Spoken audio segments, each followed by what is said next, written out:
Hello, everybody, and welcome to our session, Building Your Food Safety Culture. I am Pallavi Banerjee from LRQA, and I handle the marketing for India and Southeast Asia. We have very accomplished speakers with us today, and I'm really excited about what they are going to cover in the session in the next 1 hour. A few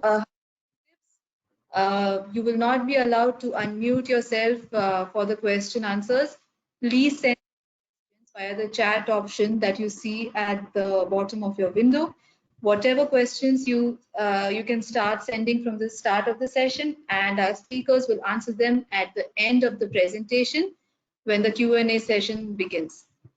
In the meanwhile, if you have any issues with your audio, video, you can write to us and we will try checking at our end. So to begin the session, we have, as I said, really accomplished 3 speakers with us. I'll begin with Mr. Sujit Nair. So Mr. Sujit Nair is the Assessment Manager for Food Operations with LRQA for the SAMIA region, which covers the Southeast Asia, Middle East, Africa, Australasia. He has 25 plus years of professional experience in the F&B industries as a whole. Having written multiple articles and papers, he's also a qualified management systems assessor, auditor, trainer, working with the top global brands across the globe. I'll move on to our next speaker, which is, again, as I said, very accomplished, Dr. Darshane. Dr. Darshane is a senior advisor for South Asia FSSC and is also an independent consultant for food safety. With over 34 years of experience in strategic and operational areas within the pharma, F&B industries, he has held multiple positions as board members with various non-profit organizations such as GFSI, SPRI, and many more. He is also currently an advisor to Consortia and IFBA. Moving on to our next speaker, again, very known in the food and beverage industry, Mr. Shiva Kaushik. He is the Senior Vice President and Group Quality Head for Varun Beverages, which is the second largest bottler for PepsiCo in the world. Having diversified professional experience of 35 years in F&B, nutritional food supplements, fruits, vegetables processing, he has held the multiple profiles of quality head, plant head, corporate quality head in India and overseas. He's, as I said, a very seasoned professional in the food industry, in the beverage industry. So without further ado, I'll move on the session or hand over the session to Mr. Sujit Nair so that he can start the presentation. Over to you, Sujit. Thank you so much. Thank you, Pallavi. Welcome to all for this webinar. And as Pallavi mentioned, we have very accomplished speakers along with me during this webinar, and I hope that you would be able to get the benefit of the webinar today. So the webinar would be of around 1 hour, wherein I would start with the session and then I would hand it over to Dr. Darshane and then to Mr. Shiva Kaushik. So that's how we are going to progress. So what is covered in the agenda today? So we are going to cover what is food safety culture, what and why of food safety culture, the role of senior leadership in building and sustaining a food safety culture, how to build a robust food safety culture, how to assess the food safety culture, and then we would be sharing the case study from industry. Mr. Shiva Kaushik would share his experiences of implementing the food safety culture, and then we would have a live Q&A sessions. I would request you to write down your questions in the chat box, and then all the panelists would be taking those during the course of at the end of the webinar. So let me start off with the session 1, which is about food safety culture, what and why. So we need to understand what is food safety culture and why, and I would be discussing about this. So what is culture? Culture, as the saying goes, is what your people do when nobody is watching. Doing the right thing, and it is not necessarily the quickest or the cheapest. So food safety managers, it is impossible to oversee every aspect of their operations. You cannot be everywhere. And this is where culture plays a critical role. You need to ensure that each and every employee, from the head office to the factory floor, is doing the right thing and following what is described in your systems. The GFSI, the Global Food Safety Initiative, defines culture as shared values, beliefs, and norms that affect mindset and behavior towards food safety in, across, and throughout the organization.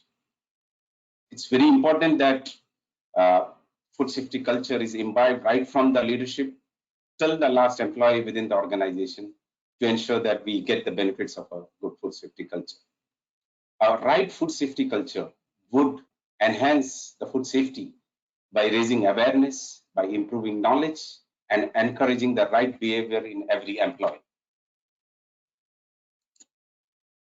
Now, FSSC has provided a guidance document which will be discussed in detail by Dr. Darshane, but I would just want to share what FSSC says about food safety culture. It says a mature food safety culture is one in which the company vision and mission have been broken down into finer details of expectations for every department and person for the organization. So how you build your vision and mission to individual accountabilities and roles within the organization is what is the most important element of a food safety culture. Why is it important to have a good food safety culture within an organization? As you all know, the consequences of getting food safety wrong is at best unpleasant or at worst fatal. It can damage company's reputation. So it's no surprise that as consumers, we expect manufacturers and retailers to demonstrate a complete unconditional commitment to food safety in all what they do. This is what our consumers expect us to do, and that is how you need to demonstrate compliance to food safety cultures. What happens if food safety culture is not effectively implemented in an organization? The potential negatives of no food safety culture can be enormous. Companies, these are some examples. Companies who do not monitor or do not have processes for food safety culture perform poorly in a number of areas. This is based on the research and information that is available.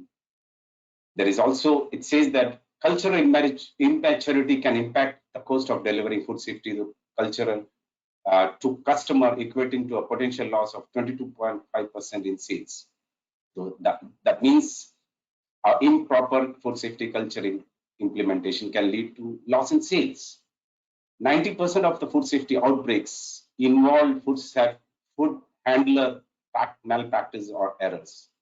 So if the person who is handling your food is not properly trained or not believe in the food safety, then this can lead to a lot of cost to your company. And the average cost of a recall to a food companies, this is a global figure which says around $10 billion US, and this can damage the brand, this can impact the business drastically. So it is very important that we look at food safety culture and ensure that a proper food safety culture is implemented within an organization. Moving on, let's talk about the benefits of a good food safety culture. So a proper food safety culture implemented in an organization can demonstrate regulatory compliances. It can lead to avoidance of recalls and lawsuits, reduce customer complaints, reduce non-conformities, improvement in the brand reputation protection, proper risk mitigations, and ensuring proper business continuity, improvement in the business performance and growth, and finally, the sustainability of the business. So that is why it's very important that we look at food safety culture in its entirety and implement them within our organizations.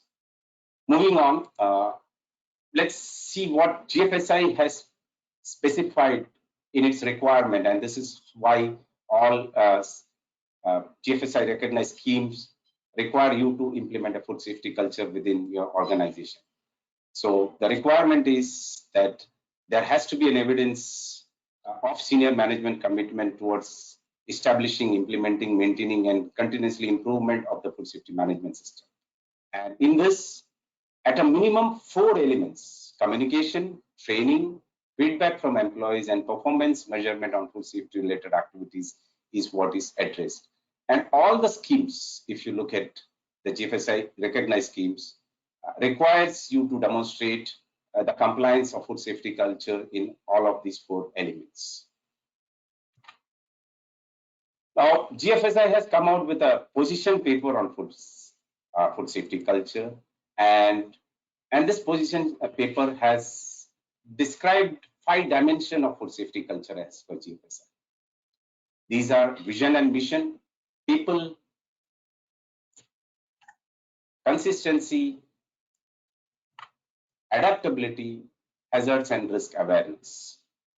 These 5 dimensions of the food safety culture are the most critical for the practitioners for food safety, as well as it will support companies to evaluate and nurture an organizational food safety culture. Now, coming to vision and mission.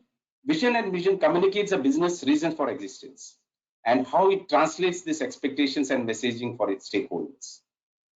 Within this, there are 3 elements, sub-elements, which is business structure, values and purpose, setting direction and expectations, leadership and messaging. Vision and mission are established by the senior leadership, and the importance of food safety shall be clearly reflected in companies' communications to all of its stakeholders. The core values of the business should reflect a commitment towards food safety. Food safety should be the core to the business and integral in their direction setting process. Commitment of leadership towards food safety can significantly influence the development of a strong food safety culture within an organization. So leadership commitments should be demonstrated, and it will drastically improve a food safety culture development within an organization. Provision of resources by the leadership is also very important in terms of ensuring a proper food safety culture. And then the development of policies and standards which reflects clear behavioral expectations from employees. A consistent, visible and credible leadership commitment to food safety and accountability is a foundational element of a food safety culture, and it is very important. And along with this, messaging should be clear, consistent and tailored to different stakeholders. So that's the first element or first dimension of food safety culture. The second dimension is about people. People are the critical component of any food safety culture.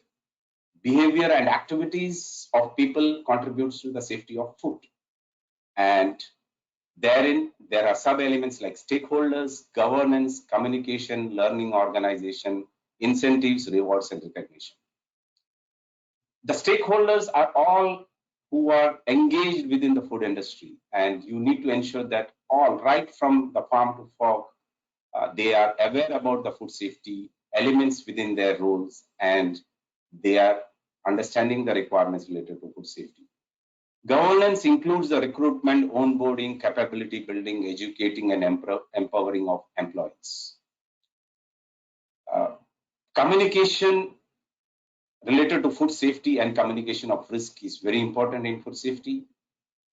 And learning organization is where it identifies the training needs of its employees and establish a training program which is competence based.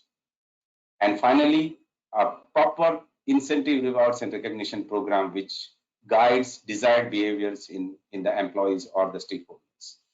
This is very important. Apart from that, the organization also need to identify the food safety influencers and promote them or ensure that they are fully competent to ensure the food safety communication within the organization. The third element or the dimension of food safety culture as per GFSI is consistency. Consistency means the alignment of food safety priorities with requirements on people, technology, resources, and processes to ensure a consistent and effective application of a food safety program, and which in turn improve the food safety culture within the organization. This has 3 sub-elements, which is accountability, performance measurement, and documentation. So there should be clearly defined accountabilities, which is consistent with the authority of the organization. The performance measurement should support continuous improvement within the organization. The results shall be transparent and communicated. And the food safety performance measurement should include, apart from the strong metrics, lagging leading indicators, it should also address decisions, actions, and behaviors as well, so that food safety culture is established within the organization. And finally, documentation. Food safety documentation enables proper, consistent decision making. Data information must be accessible and up to date, and the documentation system shall be comprehensive, appropriate to the organization. The fourth element or the dimension of food safety culture, as per GFSI, is adaptability. Adaptability means the ability of an organization to adjust to the changing influences and conditions and respond within its current state or move on to the new one. And thus there are three sub elements, which is food safety expectations and current state, agility, change, crisis management, and problem solving. So the nature, speed, and success of response to changes is depending on the adaptability of employees. So you need to make sure that the employees are trained and their behaviors are attuned to take actions on the changes. Responding to changes and disruptions will help the organization to ultimately survive and prosper. So it's very important that the organization has the ability to take actions based on the changing directions. Agility is the ability to think and draw conclusions quickly. Organizations shall identify risk and opportunities and adjust their strategy as they come along. And this has to be quick so that you can take the benefits of the risk and opportunities that are being identified. And finally, a proper change management process should be in place. Proper crisis management, emergency preparedness procedures should be in place, and problem solving tools and techniques should be involved in terms of root cause analysis, corrective action planning. That is very important to establish a robust food safety culture within an organization. And finally, the fifth element is related to hazards and risk awareness. Recognizing the actual and potential hazards and risks at all levels and functions is a key element to build and sustain a food safety culture. So organizations shall keep current information on market incidences, changes in the legislations, new technological advances, analytical advances, so that they can effectively implement the hazard and risk awareness within the organization. So getting the information and educating the employees, engaging the employees towards hazards and risk awareness, and finally verifying the hazard and risk awareness in terms of by conducting audits, in terms of review of near misses, or through behavioral observations. So if as an organization, if you are looking at all of these 5 dimensions and critical components of a food safety culture, you can establish a robust food safety culture. As auditors, we also look at the implementation of these elements to verify an organization is implementing a robust food safety culture. Now, moving forward, I would invite Dr. Darshane to provide an FSSC's approach towards food safety culture. So, Dr. Darshane, if you can come online. Sure. Hello, everyone. And thank you, Mr. Sujit Kumar and Ms. Pallavi, for giving me an opportunity to join this event and share my views on food safety culture. And one of the most discussed topic, I think, this has been last 2 to 3 years, I've been observing that there are many webinars happening in this space. And it's going to be continuing that because people, those who are not implemented management system want to understand once we implement how to sustain it, and second is that those who are already implemented are also wondering that how do you sustain it. Means many times it becomes a responsibility of a management representative to make sure that they maintain the certification and maintain the culture. So we are going to go through some of the slides which could be slightly repetitive, but that's I need it in terms of keeping the continuity. So here are the topics I'll cover during my short presentation. We'll cover FSSC's approach to food safety culture, its alignment with GFSI and ISO 22000. We'll also see that it means to be a culture in action. That means how companies maintain the culture and what elements are critical to ensure of maintaining that culture. And we'll also learn about sustaining food safety culture and what is the management and senior management role, because every time something goes wrong, it's always, everybody says the senior management commitment is important. And at the same time, I always believe that the followers should be as good as the leader. Then only you will be able to have sustainability of any of the programs what you've been implementing.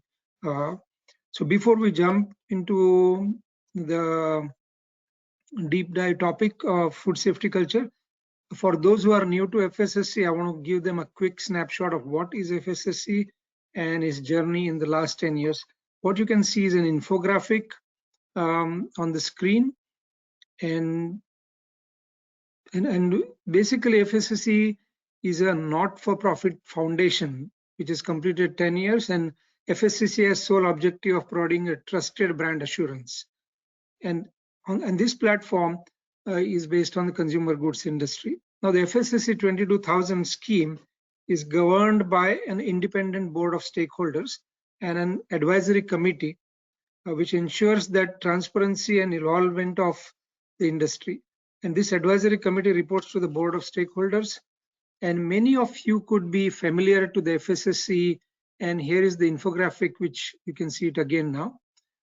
Increasing the popularity of FSSC. You can see that in 10 years, they have surpassed 22,000 certificates. Now currently running 27,000 and odd certificates right now.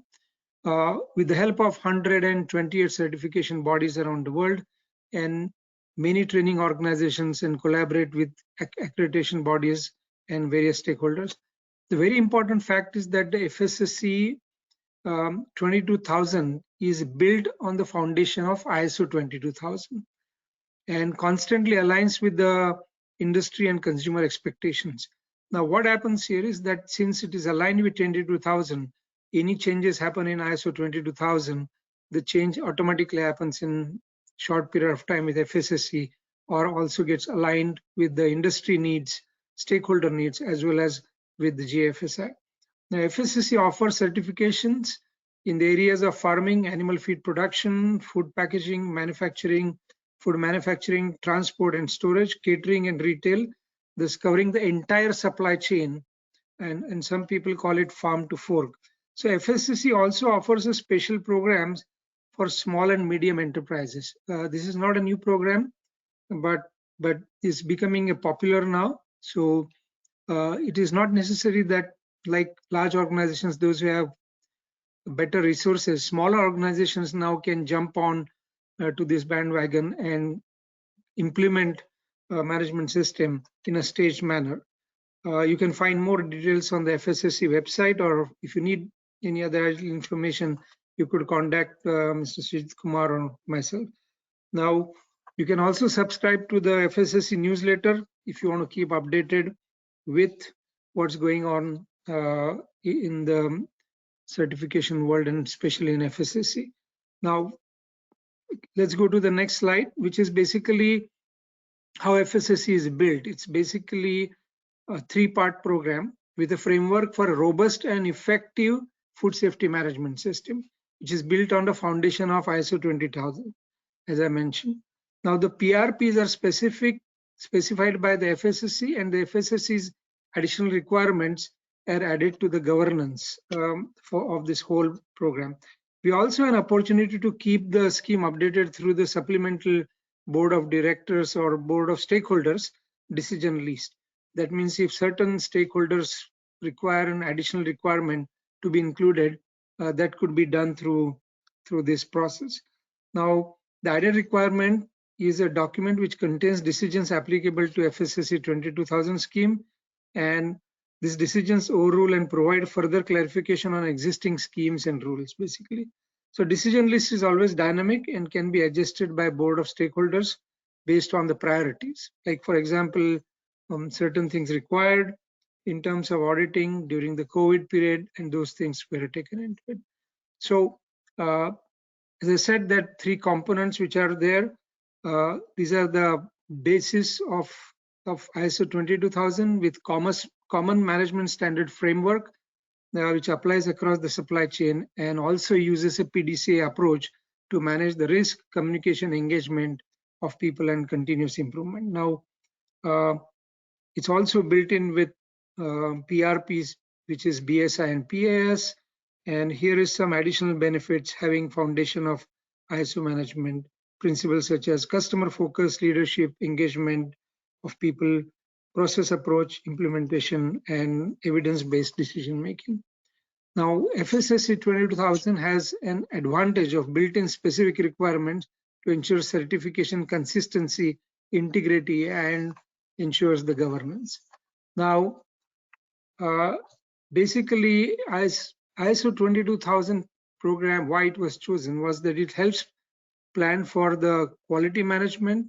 At the same time, it promotes quality as an organization-wide responsibility.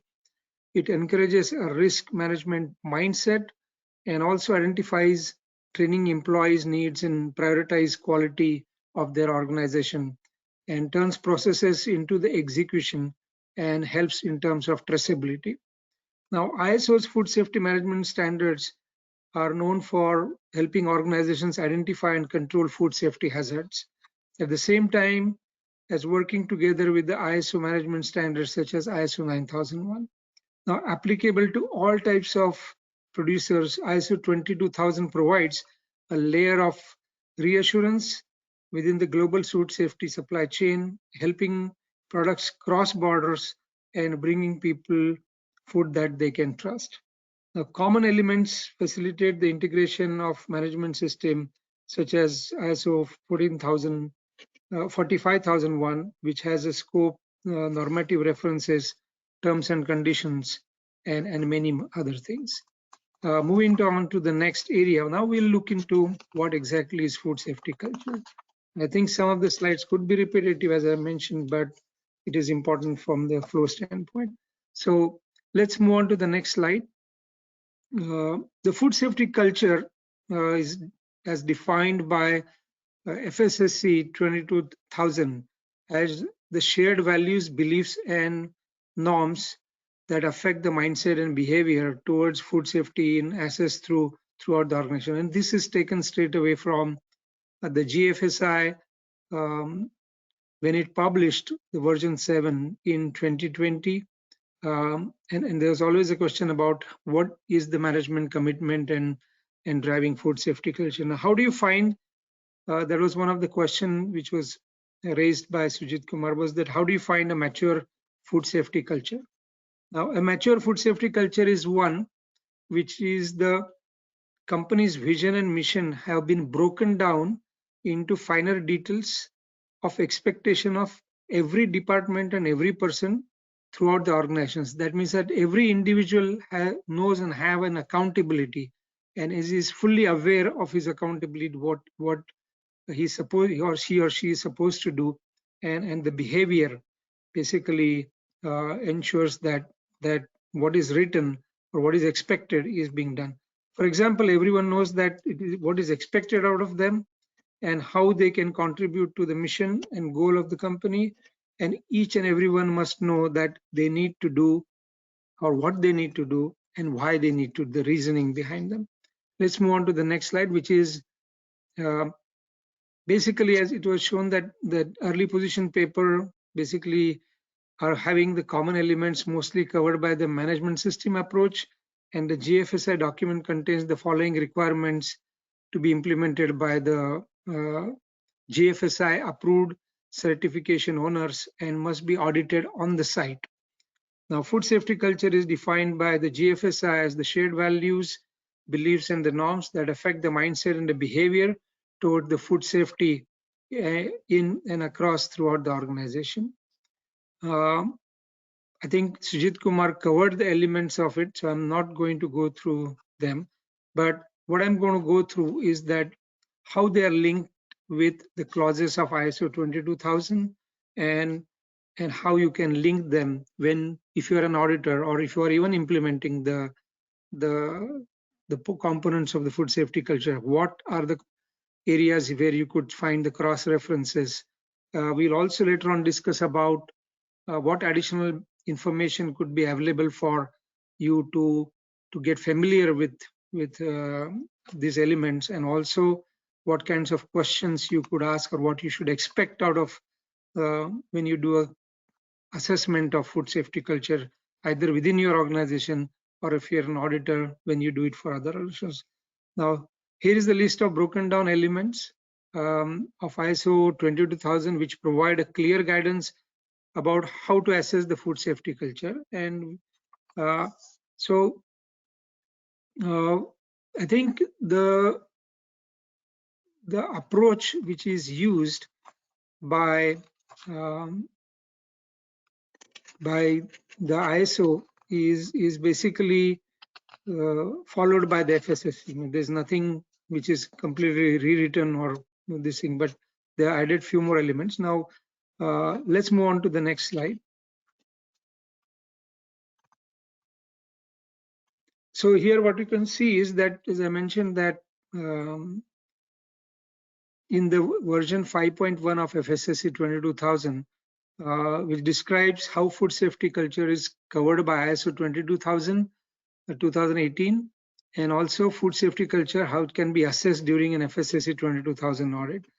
Now, the leadership commitment and communication requirements should be part of the process, and the reporting requirements are covered in the Annexure 2 of the guidance document. If you see that GFSI has provided some guiding questions, let's move on to the next slide. So here you can see that GFSI has created a guidance document, and they have provided the question for assessing the food safety culture during an audit. Now, what FSSC 22000 has done is that they have created a detailed guidance document which shows how those questions are linked to the ISO 22000 and provides guidance for qualified auditors on how to assess the food safety culture.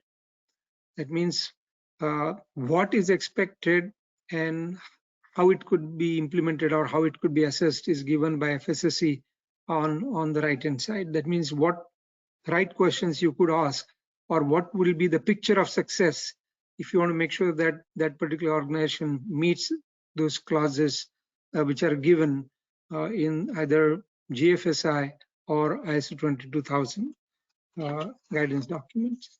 So we've seen that typically the key component was the communication, which is also given in the clause number 5, which is talking about the leadership role in making sure that there is sufficient communication and they ensure that food safety policy is available and understood, and responsibilities are clearly assigned and communicated to each and every individual. It also talks about the clause 7, which is how they support agility to respond to feedback from the team members, customers, and external changes which are happening. It also talks about the clause 4, context of the organization, ability to meet the requirements of the customers, regulators, and other things. So some organizations have complex processes, some organizations use simple processes or even posters, communication, routine, webinars, and there are many ways the communication piece is this thing, and also some make it available through the digital platforms. I've seen some of the organizations that they almost covered 80% of their manual into a training manual. Now that means people don't have to go back and refer to the actual paperwork and document. They can literally click on the video instead of reading the document, because in today's younger generation, what you see, the millennials, they prefer a multi-sensory experience like audio video rather than trying to read the documents. And it's one of the good practices I have seen in some companies.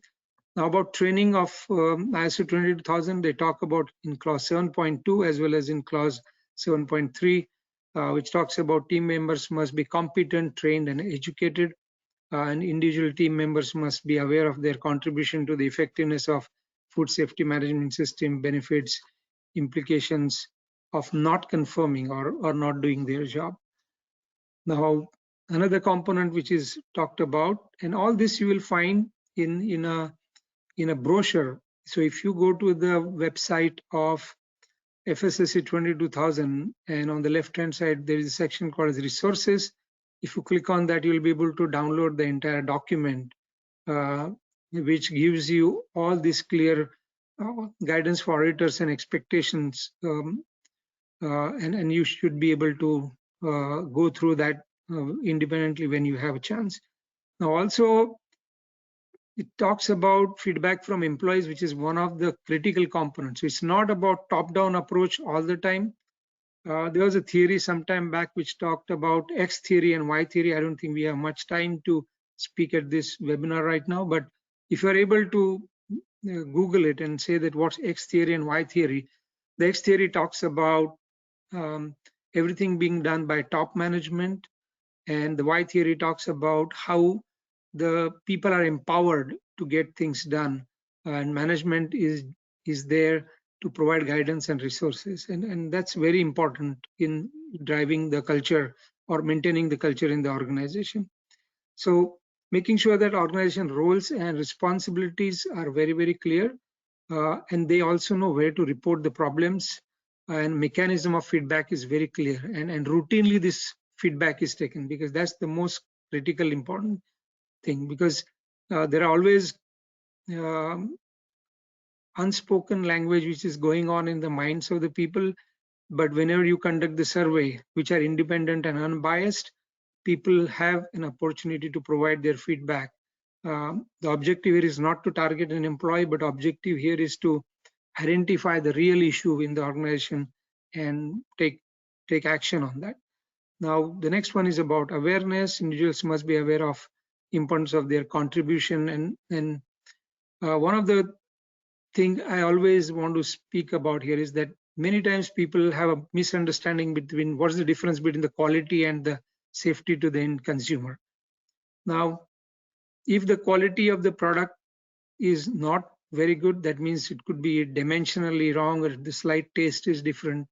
The consumer may be unhappy, or maybe the shape of the product is not good, or it's broken into pieces. It's still edible from the food standpoint, but food safety has a major implication on the consumer without him or she knowing on what's going to happen in case the food product is contaminated, either with microbiological contamination or any other contamination. So the risk and stakes are very high when you have an issue with food safety compared to the issue what you could have in quality.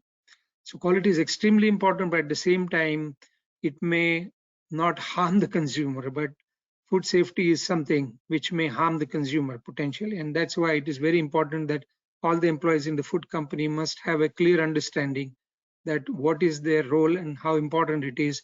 And whenever they find anything going wrong, how they must report. So reporting mechanism, as I said, was critical, and having accountability. Of course, right documentation should be available, the training material should be available. Team leader also has a responsibility to maintain the food safety management system, ensuring competencies and reporting the effectiveness of it on routine basis, because these are the eyes and ears of the management. Now, the measurement is one of the biggest component. I'm not going to go through clause by clause, but reviewing of risk and opportunities provide or to respond to the changes, anticipate and respond is extremely important. And also nowadays we listen about data-driven organization. So constantly they should need to look at the data which is coming out of especially the OPRPs and CCPs and see their effectiveness on it, because these are the critical points which must be monitored by the management. And if anything needs to be done, it needs to be done quickly. Also analysis and evaluation of PRPs and other things. Basically, whenever there is a change in supplier, or whether there is a change in process, or whenever there is a change in technology, which is change in the organization. Of course, the continuous improvement cycle should take care of it, but it's also important that is done diligently.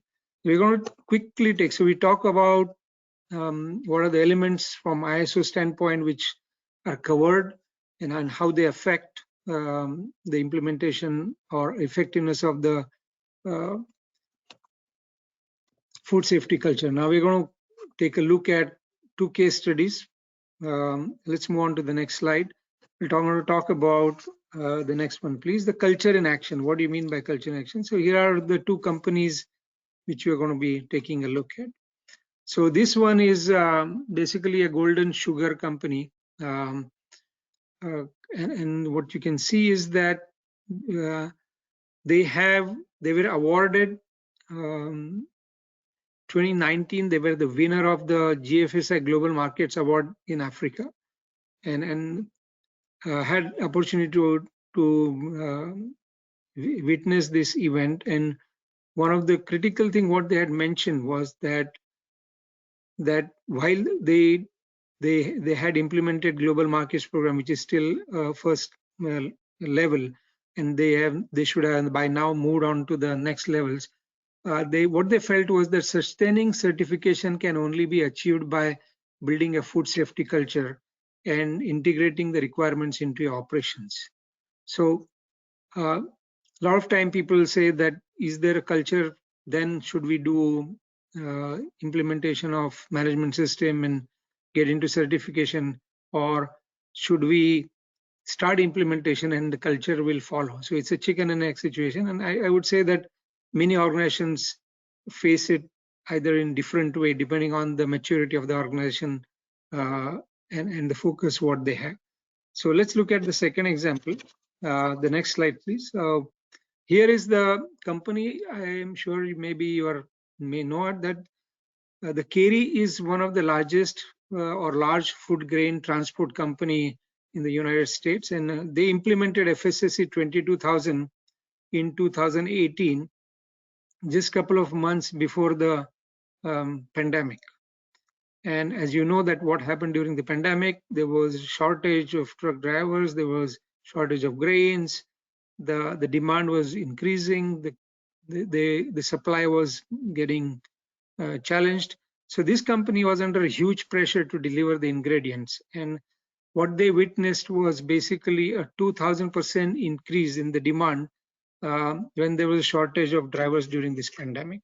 Now through the drivers, since they were working independently, but with the systems in place, they had just put in with the FSSC 20000 certifications, and the processes they had in place, they were able to support and meet this demand during the pandemic. You can imagine suddenly there is a demand of 2000% more of your services, and first of all, you need more resources, you need to do everything on time and without having incidences and issues. So the drivers knew what needs to be done, and many can be effectively independently keep the system going safely despite being pushed to their limits. Means it is very important that most of the time people believe that, okay, it's under high pressure, so productivity is the only thing which I need to do. Rest of the things is not important from my standpoint. I need to make more trips so that, you know, I can deliver more. But instead of that, they continue to focus on ensuring that they are delivering the food, and it must be delivered in a safe manner. So people always ask the question that how do we ensure that we sustain the food safety culture? And let's look at the management responsibility. So let's move on to the next slide. I had presented this model about, I think, 2018 December in Mumbai. The model has not changed. There are some more insights we have received in this area. So here is a 5-star model that is one of the foundation we believe for sustaining the culture. This model was created by Jay Gilbert as a part of how the organizations can sustain the growth and also maintain the excellence, basically. So those companies who have sustainable culture are built on the similar models, basically. Many people talk about the leadership or the management's responsibility for maintaining and promoting the culture. And yes, it is true that it is seen in this model. The management is at the center because they decide few things before even the implementation becomes. One is the vision.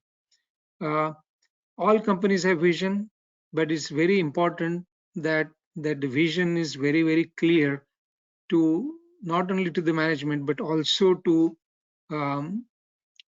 the employee in the organization, and it should be built around the growth, customers, and employees. Typically, all these components need to have a strategy. That means some organizations have a strategy.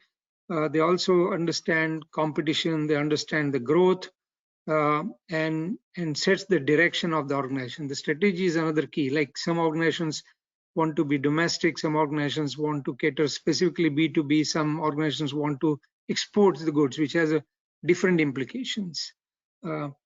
And once the company has a strategy, it decides what type of structure or organization they will need by defining clear roles and maintaining the balance of the power. It is extremely important that the distribution and balance of power is there in the organization. Otherwise, many times cultures face challenges because single power is not a good power or functional powers which are distributed are not necessarily if they are not maintained in an equal manner. Now, once the structure is defined, the companies also define that what type of talent they need, that is people, the HR practices and the training needs to run their specific business. If they're going to change the products and services, they may need to hire or train the people with the different set of skills which are required.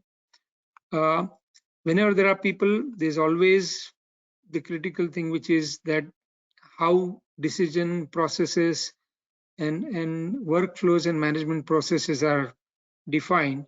Because Dr. Darshan, I'm so sorry, I'm interrupting you for a quick minute. Just wanted to tell you about the time that we are, I have 1 minute, so I'm on the closing. Thank you. Thank you so much. Okay. Thank you so much, sir. So basically, once we have seen that we have vision, strategy, structure, people, processes, and basically what decides the behavior, and then there are metrics and rewards, and the reward philosophy plays an extremely important role in maintaining the culture, because how that decides basically the behavior of rewards is which decides the motivation of the people and the processes which provides the information to the people. And now these two things basically evolve the culture. Now, ongoing successful implementation is critical and sustaining the culture, and only the above elements missing, companies will not be able to maintain the culture. So we always talk about senior management. Definitely, they need to make sure that the vision, strategy, structure, people, processes are in place, and also metrics and reward, and how fair those metrics and rewards are in rewarding the people will decide the behavior of the people in that organization, and that behavior is the critical component of food safety culture. So we have seen this. So let's move on to the last slide, and I would like to end up my part of the section, and thank you, Pallavi, for reminding me. So what we have learned is about management systems to take care of these 5 elements of building businesses in order to maintain food safety culture and continue to build set of shared values, beliefs, and attitudes. What are the takeaways from this session? ISO 22000 and GFSI provides a high-level framework. FSSC 22000 provides a clear guidance on assessing the food safety culture. You can download it from the website, or I will request Pallavi to attach it when you get the link to this webinar. Auditors can also assess the food safety culture as a part of the audit. Food safety culture can come with the certification, so you don't have to worry that should I build the culture first. And then the management needs to ensure that all the vital business elements are addressed to sustain the food safety culture. And one thing is which is important, change is constant, which must be ensured that building food safety culture is not a one-time event. It requires a very sustainable efforts and ongoing efforts for making sure that you implement this thing. With this, I finish my part, and I would like to hand over this to Mr. Shiva Kaushik to take us through the live case study on food safety culture. Thank you.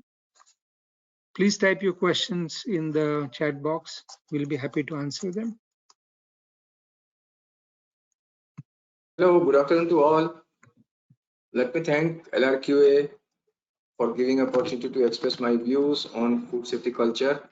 Thanks, Sujit and Pallavi. A lot of much is talked about food safety culture by our previous eminent speaker. See, we keep on hearing now and then many outbreaks happening all across the world globally. So I was wondering why. The question is that why do people violate?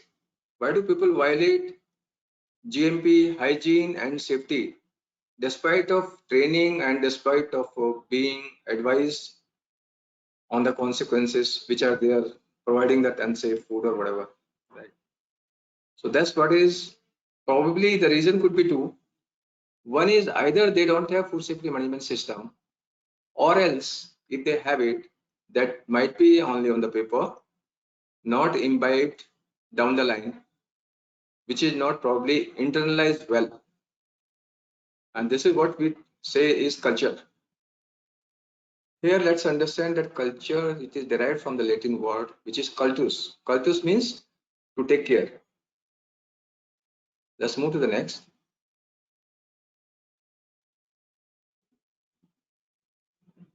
What is culture? Actually, culture is the personality of an organization.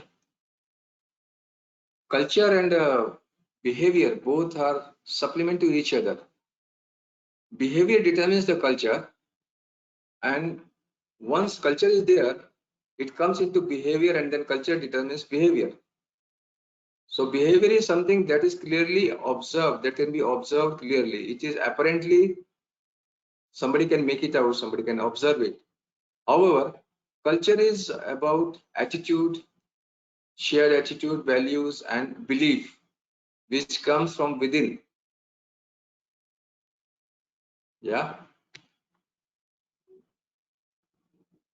So food safety culture is basically sum of all individuals and group thoughts, beliefs, and behavior, which is applied in assuring that the food is manufactured, stored, and distributed in a clean and safe mode. That is food safety culture. Let's move ahead. See, culture is into two parts. One is something which is visible, tip of the iceberg, and something which is invisible. So culture which is visible is apparently which is more of a formal process. If we have organization has set up that vision, mission, strategy, documentation, they framed out the policies, procedure, programs, work instruction, all those are part of visible culture. So visible culture, the way we say, how do we get things done? However, invisible culture is which is very, very important, and which is basically the mindset, belief, shared assumption, perception, tradition, values. There are unwritten rules because it is from within. Person has to own that activity, and then he starts doing on his own, on her own. That's what is invisible culture, which is very, very important part. Yeah, let's move ahead.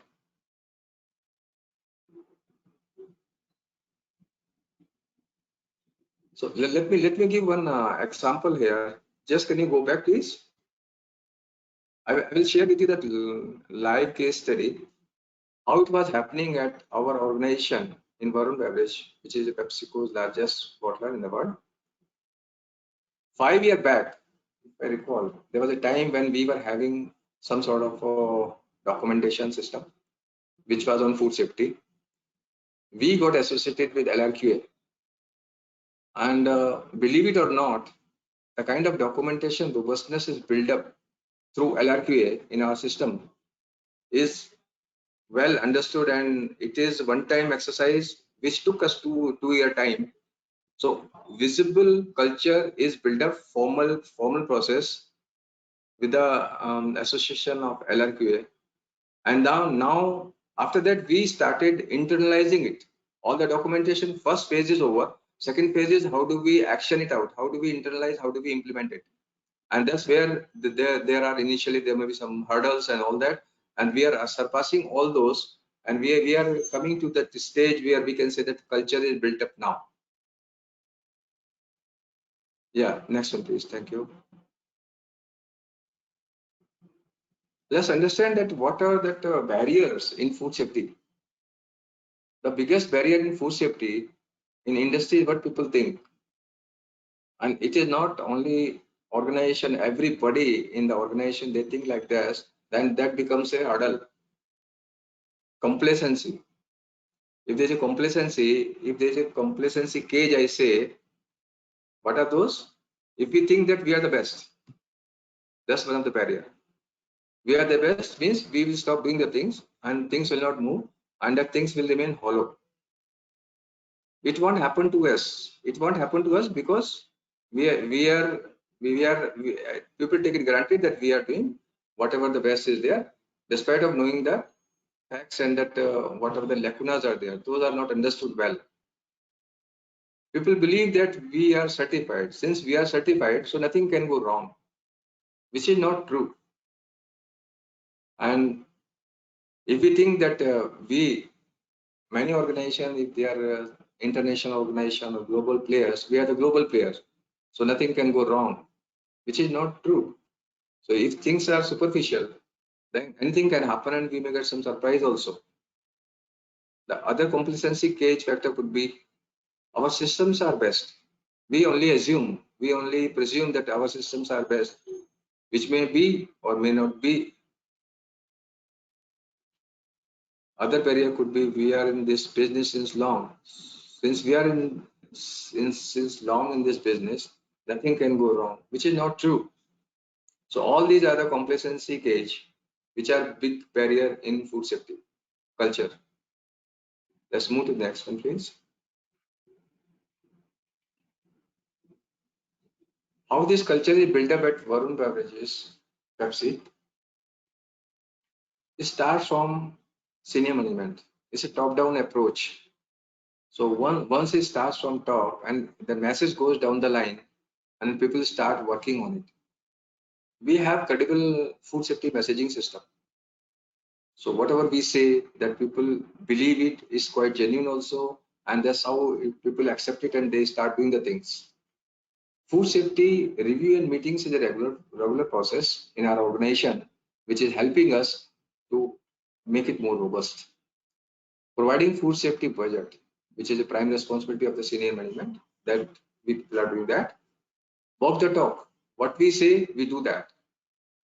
We strongly believe in that, and people accept it, and they are also well aligned, and it is helping us. We do have small group activities, SGA, and few quality circles also. Through that, now that ownership of that food safety is being cascaded down the line to last person of the organization, who is like a process owner, right? Once we say that we have to do that as a senior management, and now people say this is my process, this is what I should do it. My area, I clean it. My process, I manage it. That kind of system we are building, and this is what is food safety culture for us. Everyone is responsible and accountable, which is part of our appraisal system also. Educating team on food safety hazard. People know that what is food hazard and what is food safety hazard, but it was known to only few people in the organization. Now it is known up to that assistant to the operator people. When they know all that, then things are well intact, and there is no any surprise. We do maintain prerequisite program, OPRP, CCPs also. So all those are formal process, so which is happening through internal audit, system audit, and corrective action, preventive action, continuous improvement. We have implemented has sub plan, and that is now well understood by all the employees, start from top to bottom. We have periodic training and communication program.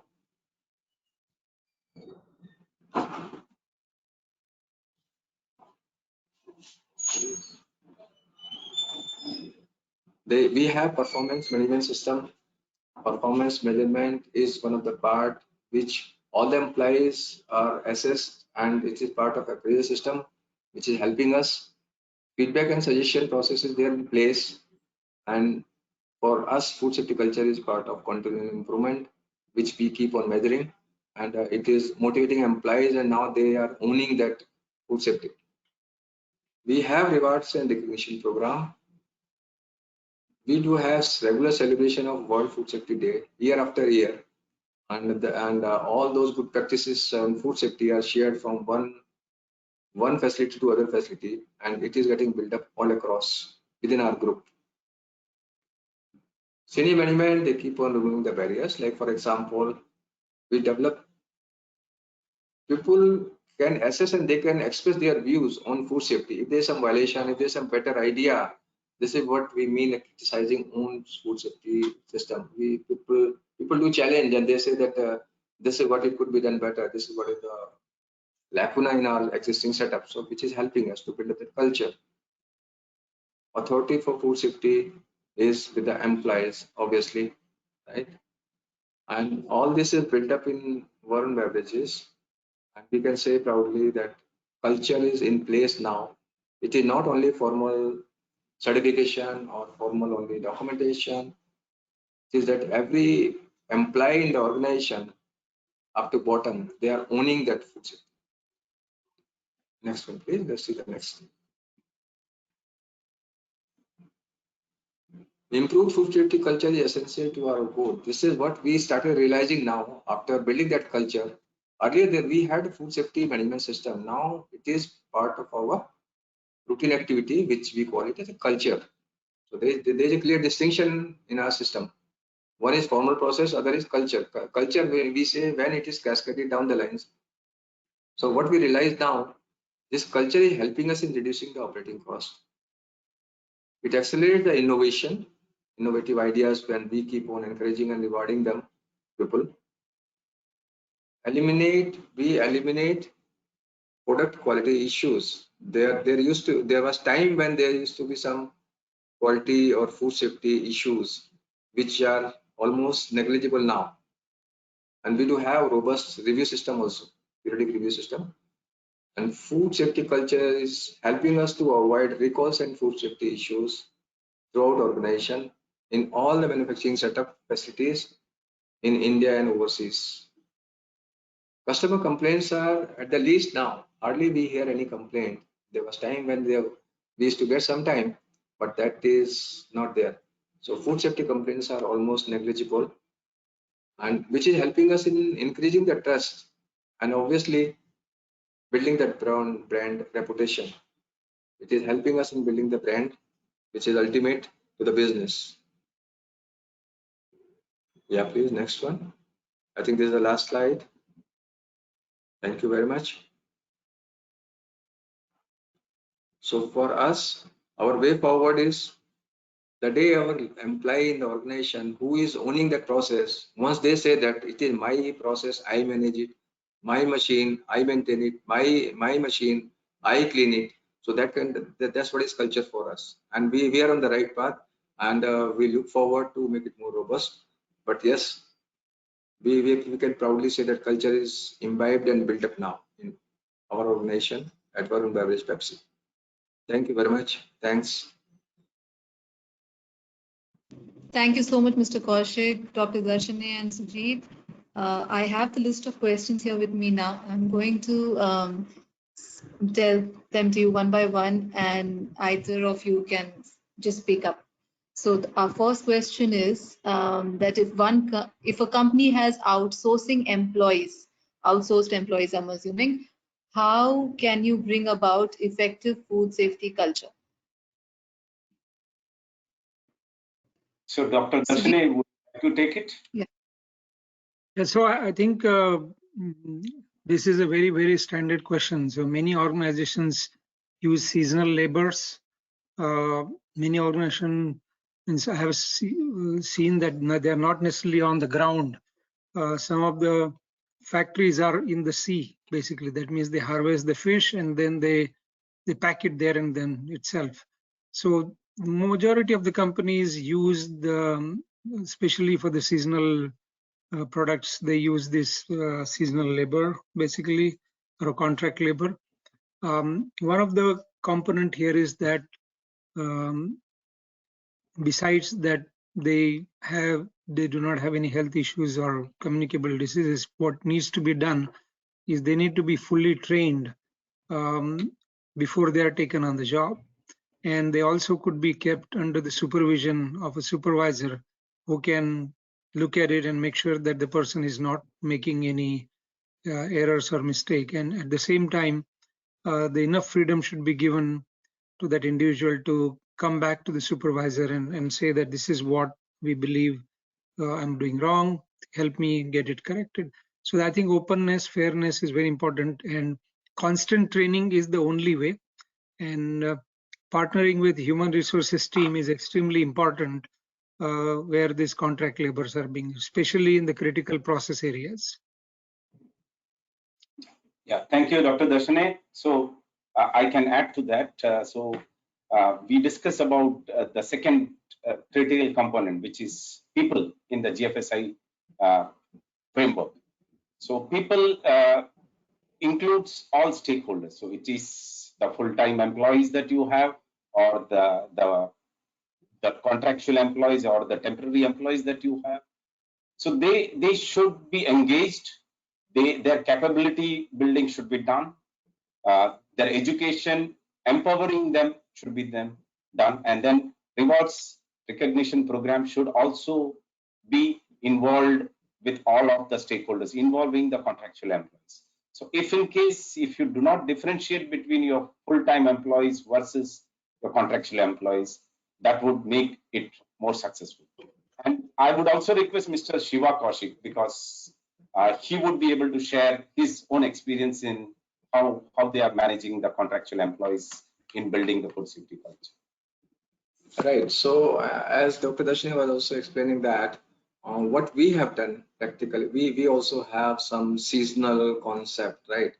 Ours is it's not, but yeah, partly yes, it's a seasonal organization, beverage industry. What we do, we also have outsourced manpower. What we do, we just make a pool of trained people. Access people are trained, and that refresher training is part of that periodic capability building program to our special. There's a small special team who keeps on training that contextual people, or that people who are outsourced, who do not have direct accountability within the organization for any outcome, right? So those people are kept under supervision. Access people of the access pool is made always, so we don't get even a single person who is untrained or quite fresh in our organization. We don't allow them. Yes, communicable disease and all that is part which is already communicated to those contractors, so it's a part of our contract. Terms and clauses are built up in that, so which is helping us. So they are like partly like our regular employees, right? Though they are on paper, they may be outsourced, but they are as good as in terms of competence and understanding on food safety. We keep on asking, there are quality talks keeps on happening on the shop floor. They are provided on-job training as well. So they are well equipped to handle the situation, and we allow them to the area which is not so sensitive. If it is sensitive area within the process area, then they all that more training and capability is built up there. Thank you. Pallavi, you can. Yeah, thank you. So the next question is, how can we link and promote our food safety culture commitment with our suppliers and service providers? And the second part is, what will be the vital role of top management in implementing the food safety culture? So two parts. One is what is the role of, how vital is the top management's role? And second part is, how do you promote your own commitment to food safety culture within your suppliers and service providers? Okay, Dr. Darshane, would you like to take the first one with suppliers? Yeah, sure. So I think we already spoke about the leadership role and everything. So suppliers, I think what many organizations have done is that they have built a good relationship with the suppliers. There are sometimes long-term suppliers and sometimes short-term suppliers, but they also have a clear expectations from the suppliers. That means some organizations expect that their suppliers, or critical suppliers of ingredients and some of the packaging, primary packaging, they also want them to have a certification, whatever level it could be, depending on the organization and the criticality what they need. So setting up supplier expectation is a critical component of this. Now, how it relates to the culture, I would say that if you are having a good relationship with the supplier and any changes in their processes, they are informing you, or any changes in the specifications, they're informing you, is a good sign that they really care about you and they want to work with you. So without just technically going saying that these are the elements, I think how do you build the relationship and have a clear expectations from supplier? Some companies also do assessments, or they visit them periodically depending on the type of supplier. Some companies we have seen, they do the risk-based audit based on the type of ingredients, and sometimes they also held annual meetings with some of the critical suppliers to make sure that you have a clear understanding of what are the expectations and how is the performance. Some also create the dashboards, metrics, and also some companies have the rewards mechanism for the suppliers, those who do not have any issues throughout the year or this thing. I have come across a company where they have been supplying an ingredient for 15 years, they didn't have a single issue. And that means there is an incentive for basically supplier, besides just discussing the who is going to provide you the lowest cost material. What companies are also looking for a good supplier, those who can provide consistent material without fail. So what they call first time, on time, and also high quality. Thank you, Dr. Darshana. So adding to that, see, managing risk at the supplier end will ensure that you don't have any hazards and risk coming from the supplier to your site. And that is very important, that you make sure that your supplier performs as per your expectation. And so that as an organization, you should support in the capability development of suppliers. You should ensure that proper robust systems are in place. And Dr. Darshana was talking about global markets program. So as an organization, you can look at suppliers going through that process of complying to the requirements of GFSI or FSSC global markets program. So developing and ensuring the capability development of your suppliers, plus doing the periodic verification audits, ensuring that the suppliers are meeting their expectations.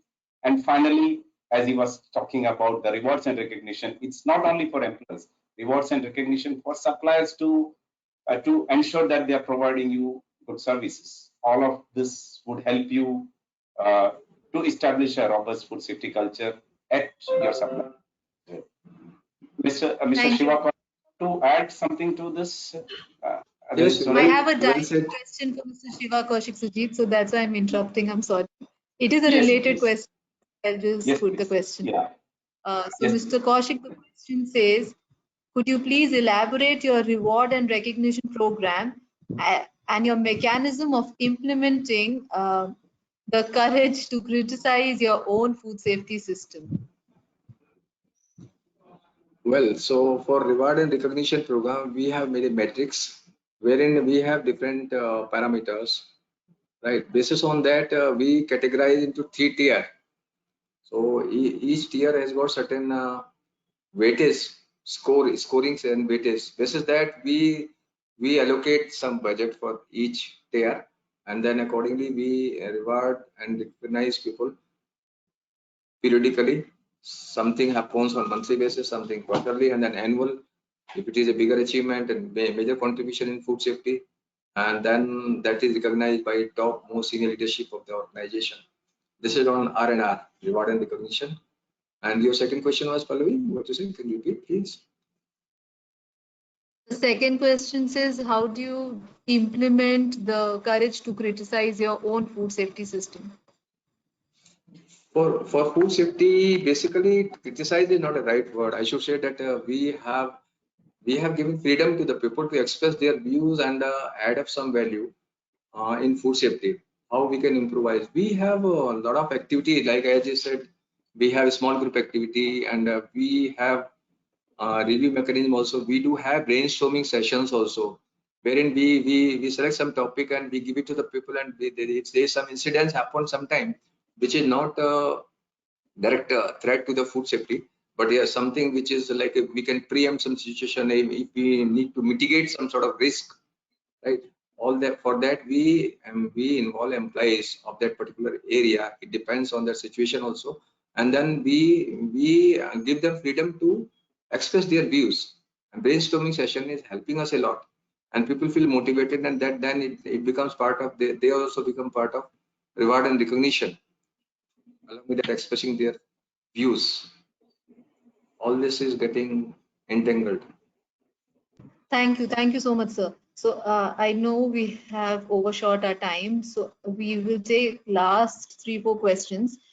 One very interesting question. It says, do we need to upgrade our food safety culture every year? Okay, I will take this, Pallavi. So, food safety culture implementation is nothing that you start and then end. So it's a continuous journey in the organization, similar to what you do for your food safety management system. So, food safety culture is a continuous process of adjusting your strategy towards the risk and opportunities that you determine based on the outcome of your verification system. If you get any areas for improvement, you would take actions on that, as well as your organization. There are changes, as we discussed. Changes is the only constant. So whenever there are changes, you need to recalibrate your food safety culture within your organization, and to make sure that it meets your expectations, it meets the requirements that you have set yourself. And all of this, the center we said is the top management with the strategy an organization want to achieve. So yes, food safety culture would not remain constant. It would have to evolve over a period of time, and it is based on the changing environment externally as well as internally within the organization. Well said, Mr. Sujit. Can I add something here? Yes, please. It's a good question, in fact. Right? I was wondering that. Yes. See, what we say that food safety culture is not a destination; it's a journey. Journey means for us also. We said that we have implemented so many things, but I can foresee that we still have to do a lot many, right? And it's a constant process which keeps on evolving. I can keep on seeing something or the other. So culture is something which needs to be on constant. People need to be on toes, and they need to remain motivated and well connected with everything, and they have to own it. So it cannot be in 1 year, 2 year, 5 year also. I can say it's like indefinite. So it has to be part of our culture, our routine activity, right? Yes, I just want to build on what both of you said. I think as we are talking about the behavior, and typically the behavior is linked with the incentive. But the other soft side of it is that how transparent is the organization, the management, in sharing the information, what they need to help make decisions. And the second component is that how open is the organization to receive a feedback and make changes whenever it is necessary, are the two critical components to continuing to build the culture. Absolutely. Thank you, all of you. I have a question for Dr. Darshane. It says, if the company is already certified to ISO 22000, what is the advantage of having an FSSC certification? So first of all, I would say that lots of companies have done this added certification for various reasons. One is that it provides the additional modules, and as I said, that program is, although based on ISO 22000, the board of stakeholders add additional requirements into it. And those requirements are then taken into consideration and built into the specific requirements of FSSC 22000. I would say that, for example, food fraud is another. HACCP, WASAP, TASAP, all those concepts are built into the FSSC 22000 model. Second thing is that since people have already achieved the ISO 22000, for them it is easy to get both certifications at the same audit. They don't need to go for 2 audits. So, 2 birds in a single shot, I would say.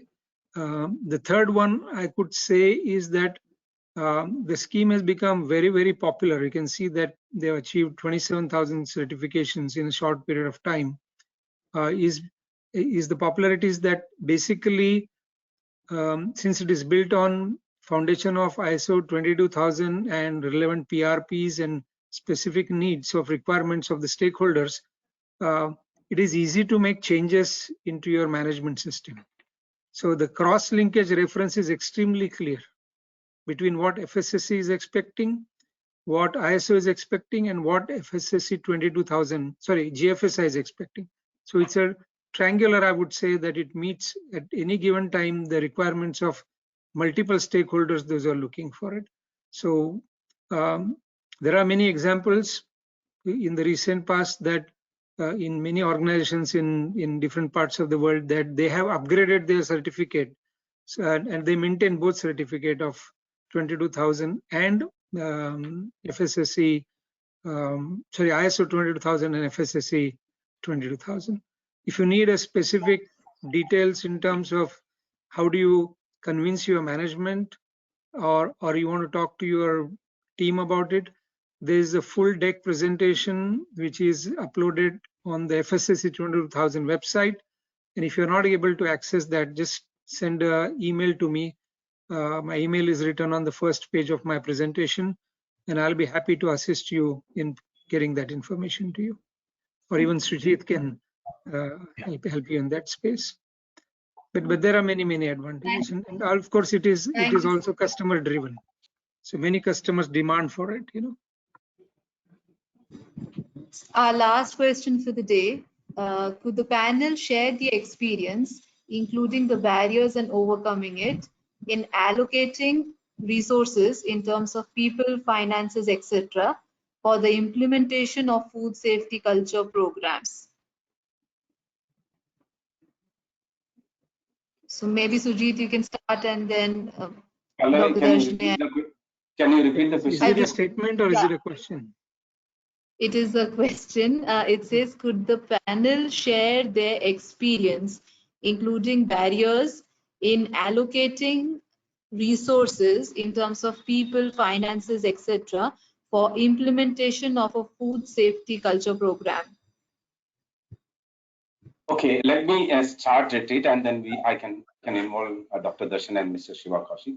So primarily, we said the 5 elements. So the most important pillar within the food safety culture implementation is the leadership. So what happens is, normally the food safety management system is implemented at an organization level, and the involvement of the leadership is minimum. And when you do that, the leadership is not getting aware about the benefits of a improved food safety management system implementation and the benefits of a food safety culture. And when these benefits are not fully aware by the management, then the limitations of resources comes in.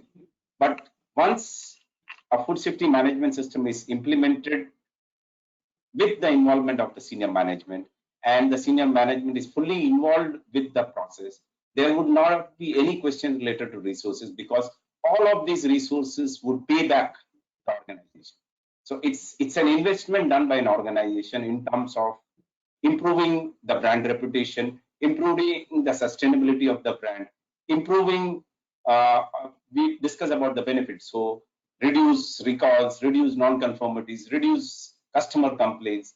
All of this is, if you convert into the monetary terms, it would be much more than what has been invested in the resources required for food safety management system as well as food safety culture. So for me, the key is the involvement of the senior management in the food safety management system. Yeah. Dr. Darshana, you want to add? Yeah, I will just build on what you mentioned, that as I showed that star structure on sustaining the culture, the management is involved in building vision, strategy, structure, identifying people, hiring people, making sure that the processes are there, systems, technologies, rewards and all that. Everything requires resources. Okay, and management is fully aware of what needs to be done in terms of making sure that this overhauled machine works constantly to deliver the output. And I think some organizations are very adaptive and they learn from what's going on. Say, for example, they're also looking at the data that if I'm in this particular industry, how many recalls happened in last 3 months, 6 months, 1 year? What has been the trend? What's going on? Should I put more resources in this space? Should I dedicate more resources for supplier management because my supplies are not consistent, because a lot of them are natural resources? So it all depends on the management, the type of the product, the type of services. If you are buying processed ingredients versus if you are doing fishing or you're getting the produce from the market, there's a completely different landscape of the business what you're operating in. And management is always aware that what are the risks which are associated and how it is going to affect their reputation and loss of the business. So I think what is critical and important is that to show that where are the weak spots in the organization, and the management will definitely make sure that they invest in that space and make sure that those risks are reduced. Yeah, Mr. Shiva Kaushik, you are one of the examples of the leadership being involved in the food safety culture. So you want No, to I think what you said is absolutely right. And we did not realize any this kind of a barrier in our organization, because food safety culture, what we were talking about, basically is involvement of the senior leadership starts from there, and it's a top-down approach. So once they are involved, actively really involved with the right in a genuine way, then there is no reason that we will have any sort of a barrier or budget constraint or any other bottlenecks are there which are not at all. We have not ever realized it, but important is that their involvement is very vital and very much important. Otherwise, it will not happen. It becomes a piece of paper certification which does not help, and we are talking of culture. So exactly. their involvement is very important. Yeah, just to build on what Mr. Shiva said, that if you have a right cause and the reasoning behind it, the management always puts in resources behind it. And the time has gone when people were talking about simple just certification is required. Now people talk about brand reputation, right? Correct. Brand building, part of marketing. So that way, senior leadership is very much involved. And I personally saw at many organizations, not only in ours, where CEO people, CEO are part of FSMS or food safety meetings. Sometimes they directly review also. Awesome. Thank you. Thank you so much, all three of you. And thank you so much for our audience today who dialed in for our webinar. It was an absolute pleasure. I'm sure you guys enjoyed and learned as much as at least I did from our speakers today. So thank you, Sujit. Thank you, Mr. Kaushik. Thank you, Dr. Darshane, for taking out time for being our speakers today. It was a pleasure having you. Until next time, thank you so much. We will come again with our next webinar. There's a survey at the end of the webinar. Please, it will take only 2 minutes. Please fill it in so that we can know what more topics do you want to hear on, and we will bring you more such webinars. Thanks again and have a great evening, great day, everybody who joined in. Take care. Thank Thanks you. and all the best. Thank you, everybody. Thank you. Bye. Bye for now.